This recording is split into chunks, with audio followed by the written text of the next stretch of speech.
सब लोग अवगत हैं क्योंकि ये उत्तर प्रदेश के अंदर एक हमारे भाई के साथ में एक बहुत ही दुर्दांत घटना हुई है। जो हमारे कार्तिक भाई हैं, कीर्ति भाई हैं और जो आशीष भाई हैं, यहाँ जो सरकार के द्वारा जो तानाशाही चल रही है और सरकार का काम ये होता है कि सबकी बात को सुनना और जनता सरकार को काम करने का अवसर देती है। लेकिन जो लोग विपक्ष में रहते हैं, सरकार की जिम्मेदारी ये भी बनती है कि उनकी बात को गंभीरता से सुनकर जो उनके प्रस्ताव होते हैं या उनके जो कार्यकाल में जो चीज़ें आते हैं, जो उनके क्षेत्र में चीज़ें आती हैं, उसको भी गंभीरता से सुनना। लेकिन जिस प्रकार से कीर्ति भाई और आशीष भाई को सदन में वहाँ पीटा गया और जिस प्रकार से इनके साथ दुर्व्यवहार किया गया, तो हमें लगता है कि ये लोग लोकतंत्र में भरोसा नहीं करते हैं, ये लोग संविधान पर भरोसा नहीं करते हैं। ये आज भी मनुस्मृति के भ्रम में जी रहे हैं। तो जो लोग मनुस्मृति के भ्रम में जी रहे हैं, हम संविधान को मानने वाले लोग हैं, हम सरकार का सम्मान करते हैं। लेकिन अगर सरकार तानाशाही दिखाएगी या हमारे जीते हुए पार्षद या जीते हुए जो लोग जिनको चुनाव में जीतकर जो सदनों में लोग गए हैं, उनके ऊपर हमला होगा, तो फिर हम लोग न्याय छीनना जानते हैं अच्छी तरह से। ये बहुजन समाज के लोग, आपको याद भी है। और मेरठ के अंदर तो हमारा इतना बहुजन समाज रहता है। ये जो सरकार वरकार के जो लोग भ्रम में हैं, मैं आपको पूरे विश्वास के साथ कहना चाहता हूँ, आज दिल्ली के लोग भी बहुत कई जिलों के लोग मौजूद हैं, कि अगर अभी जो हम लोगों ने निर्णय लिया है, 6 तारीख को हम इस जिले के एसएसपी और डीएम को एक लेटर देंगे कि 24 घंटे के अंदर अंदर अगर उन सत्ताधारी गुंडों पर कार्रवाई होती है तो ठीक है। 24 घंटे के अंदर 6 तारीख को हम 6 तारीख को 12 बजे एसएसपी और डीएम कार्यालय पहुंचेंगे लेटर लेकर, और डीएम एसएसपी को कहेंगे कि 24 घंटे के अंदर अंदर अगर ये गुंडे मवाली अगर गिरफ्तार होते हैं तो ठीक है, वरना इस मेरठ के अंदर शासन प्रशासन का सांस लेना बंद कर दिया जाएगा। मैं पूरे विश्वास के साथ आज कह के जा रहा हूँ मेरठ में। बहुजन समाज के लोगों, देखो आप युवा खड़ा है, बाबा साहब ने कहा था कि मृत्यु एक दिन आनी है, लेकिन 100 वर्ष की जिंदगी जीने से अच्छा है एक दिन का सम्मान से जीकर मृत्यु हो जाए। लेकिन आने वाली नस्लें याद रखें कि मान सम्मान के लिए ना झुका जाएगा और ना रुका जाएगा। इसलिए कीर्ति भाई के साथ ये घटना क्यों हुई? ये घटना हमारे भाइयों के साथ में इसलिए हुई कि ये लोग उनके सामने झुकते नहीं थे। जिस प्रकार से राजनीति में चमचागिरी चलती है, ये अपनी बात को, अपने क्षेत्र की बात को वहां मजबूती से रखते थे, अपने प्रस्ताव को मजबूती से रखकर कहते थे कि भाई ये प्रस्ताव क्यों पास नहीं हो रहा है। इन्होंने कहा कि जब कोई आप कार्यालय बना रहे हैं, इसमें डॉक्टर अंबेडकर जी की प्रतिमा लगनी चाहिए, तो उनको चुभन इस चीज से है, अगर डॉक्टर अंबेडकर की जहां प्रतिमा लगेगी तो वहां मनुस्मृति नहीं चलेगी, वहां संविधान चलेगा। ये जलन है उन लोगों को। बिल्कुल। तो इसलिए तय कर लो सब लोग, अगर इस जिले के अंदर भी, मैं बहुजन समाज के लोगों बार बार कहने के लिए नहीं आऊंगा आपको, ये घटना बहुत गंभीर है।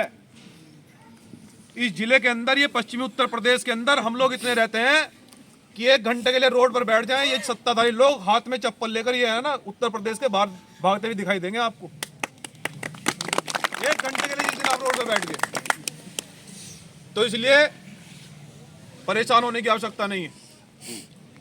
और जो भाई हमारे इस मान सम्मान की लड़ाई को लड़ रहे हैं, ये होता है, ये बाबा साहब के साथ भी हुआ है, साहब काशीराम जी के साथ भी हुआ है, तमाम महापुरुषों के साथ ये अपमान हुआ है। लेकिन इस अपमान को हम लोग संविधान में परिवर्तन करके उनकी ऐसी नसबंदी करेंगे कि उनकी 7 पुश्तें याद रखेंगी कि सम्मान के लिए कोई समझौता नहीं किया जाएगा। और याद रखें, उनके दिमाग में अगर सरकार का भ्रम हो, सरकार तो हमारी भी आएगी, क्या नहीं आएगी?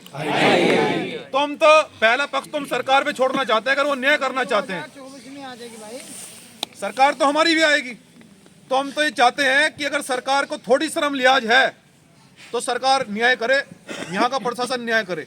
और अगर प्रशासन न्याय नहीं करता है तो मेरठ के अंदर ही क्रांति होगी। मेरठ से ही क्रांति शुरू हुई थी, फिर से ये दलित और बहुजन समाज के लोग क्रांति करेंगे। करोगे नहीं करोगे? करेंगे। और ऐसी क्रांति करेंगे कि फिर जो है ना, सरकार के लोग भी ये चाहेंगे कि हमसे गलती होगी भाई, बहुत बड़ी गलती होगी, न्याय कर देते हम पहले ही। तो यहाँ लोकतंत्र, अगर जनतंत्र को ज्यादा अगर लोकतंत्र को ज्यादा नशा हो गया है, तो बाबा साहब डॉक्टर अंबेडकर ने कहा था कि यदि लोकतंत्र ज्यादा तानाशाही कर दे तो मैं तुम्हारे लिए जनतंत्र की व्यवस्था कर रहा हूं संविधान में। जनतंत्र मतलब जनता, जनता से बड़ा कुछ नहीं होता है। आपने 2 अप्रैल को सरकार को झुकाया नहीं झुकाया? झुकाया। और एक दिन में लठ मार के समझा दिया कि SC ST को छेड़ोगे तो सीधा कर देंगे। समझा नहीं समझा? तो एक बार और कर देंगे। क्या दिक्कत आ रही? कोई दिक्कत आ रही? मान सम्मान के लिए भाई वैसे भी तो मुकदमे लगवा रही सरकार हमारे पे। अरे 1000-2000 जेल में चले जाएंगे, इन पर लठ बजा के कोई दिक्कत हो जाएगी? नहीं। तो लेकिन पहले हम प्रशासन को मौका देंगे। कीर्ति भाई कह रहे थे भाई 6 तारीख को, 6 तारीख को कीर्ति भाई के साथ में सब लोग चलेंगे। मेरठ के सब लोग चलियो भाई, हमारे सब लोग जाएंगे, पदाधिकारी कार्यकर्ता सब जाएंगे कीर्ति भाई के साथ में। DM SSP से बात करके उनको भाई थारे पे 24 घंटे हैं, थारे पे अगर न्याय हो रहा तो बता दो तब हमें, और उल्ली पड़ली बात बताओगे तो फिर हम अपने जो है ना तैयारी करें, फिर हम मीटिंग करके सबको कॉल देंगे भाई। सारे जगह के लोग, ऐसा नहीं है उत्तर प्रदेश के ही, इंगे हरियाणा पंजाब के भी आएंगे पूरे ट्रेन भर भर के। इनकी तो नसबंदी कर देंगे हम। तुम क्यों परेशान हो रहे? बहुत बढ़िया,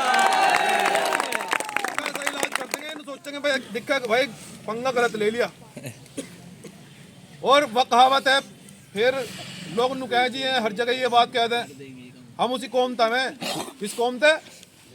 चमड़ा उधेड़ना भी जानते हैं, बनाना भी जानते हैं, और खाल में भूस भरना भी जानते हैं, और उसका फिर जूता बनाने भी जानते हैं। और उसको जूता बनाकर वो तैयार हो गया, जूता सर पे मारने भी जानते हैं। लेकिन हमें इंतजार है, अगर वो कर दें हमारे साथ में न्याय तो ठीक है, वरना जूता बजना तय है, ये भी तय है।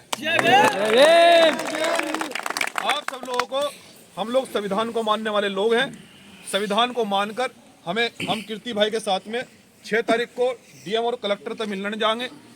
लिखित में लेकर आएंगे भाई। कल को मैं नू ना कहियो तो मैं बताया नहीं था, कल को मैं यूं ना कहियो जो हमने नू कर दिया, हमने रोड पर बैठ के ये टोल वोल फाड़ के फेंक दिया, हमने कहा बताया नहीं था। तो इसलिए 6 तारीख को हम बताने जाएंगे भाई, थारे पर न्याय हो रहा कर लो, वरना हम अपने लोगों को कहें भाई आ जाओ रोड पर आ जाओ, बंद कर दो सिस्टम। ये तो संविधान में अधिकार है भाई, आंदोलन करना है अधिकार है, बिल्कुल आंदोलन करना अधिकार है, हमारे संविधान में दिया है बाबा साहब ने। और फिर आंदोलन करेंगे, और ना फिर शासन को छोड़ने देंगे ना प्रशासन को। अरे DM SSP को तो जो है ना हम ऐसी जगह भिजवाएंगे, अगर दिमाग में भ्रम हो गया हो तो ये कहेगा भाई यार दिखे यहाँ बहुजन समाज के लोगों तो गलत पंगा ले लिया।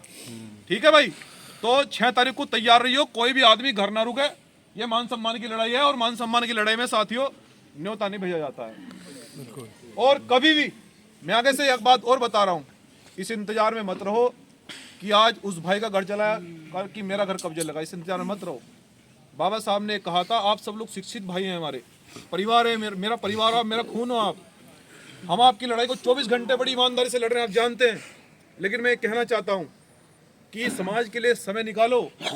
अगर समाज के लिए समय नहीं निकालोगे, आंदोलन में समय नहीं निकालोगे, तो वो ऐसी ऐसी तैयारियां हमारे लिए कर रहे हैं। वो संविधान को बदलना भी चाहते हैं। वो लोग तो कभी नहीं चाहेंगे कि हमारा व्यक्ति सदन में जाकर बोले। वो क्यों चाहेंगे? वो तो उनकी तो पॉलिसी है कि हमारा व्यक्ति सदन में जाकर ना बोले, और अगर कोई बोल रहा है तो उस पर लाठी गोली चला रहे हैं। तो इसलिए हमें जागते रहना पड़ेगा। और ये लड़ाई अधिकारों की है, और इस अधिकारों की लड़ाई में कोई न्योता नहीं भेजा जाता। इसलिए पूरे मेरठ के लोग 6 तारीख को चलेंगे बड़ी मजबूती से और बात करेंगे। इसलिए साथियों, और उसके बाद में फिर निर्णय लेंगे, ना झुका जाएगा और ना रुका जाएगा। पूरी मजबूती के साथ में संविधान को हाथ में लेकर लड़ेंगे। जय भीम, जय संविधान।